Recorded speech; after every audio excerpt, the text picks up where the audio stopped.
कोकणामध्ये गेल्या काही दिवसांपासून पावसाच्या सरी बरसतायत, तर आता रत्नागिरीमध्ये मान्सूनपूर्व पावसाच्या सरीनं रायगड, रत्नागिरी आणि सिंधुदुर्ग जिल्ह्यामध्ये हजेरी लावली आहे। वातावरणात झालेले बदल यामुळे सध्या मासेमारी करणाऱ्या बोटी देखील समुद्रात जात नाहीयेत, तर वाऱ्याचा वेग देखील वाढलेला दिसून येतोय।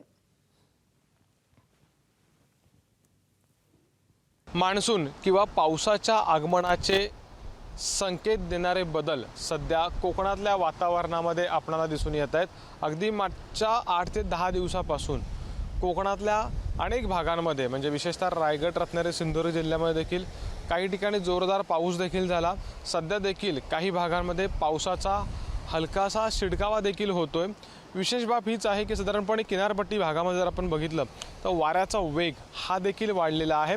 आणि आत्ता मी किनारी भागात उभा आहे, समुद्राच्या जवळ उभा आहे आणि इथं जर आपण बघितलं तर स्थानिक भाषेमध्ये पाण्याला करंट जो म्हणतात तो देखील इथं जाणवू लागलेला आहे।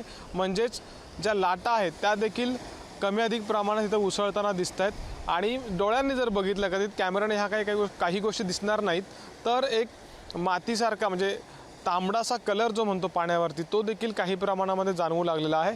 स्थानिक भाषेत किंवा स्थानिक इथल्या काही लोकांशी बोलल्यानंतर साधारणपणे हे संकेत जे आहेत ते मान्सूनच्या आगमनाचे असल्याचं सांगितलं जातं आणि सध्या पाण्याला करंट असल्यामुळे किंवा समुद्र काही प्रमाणात खवळलेला आहे, वारा आहे आणि त्यामुळं ज्या मासेमारीसाठी जाणाऱ्या बोटी आहेत त्या देखील अगदी सध्याच्या घडीला बंदरामध्ये उभ्या असलेल्या आपल्याला दिसून येतात आणि याचा अर्थ हाच मानला जातो की पुढच्या काही दिवसांमध्ये म्हणजे अगदी 8-10 दिवसांमध्ये किंवा 15 दिवसांमध्ये मान्सून जो आहे किंवा पावसाळा जो आहे तो सुरू होईल।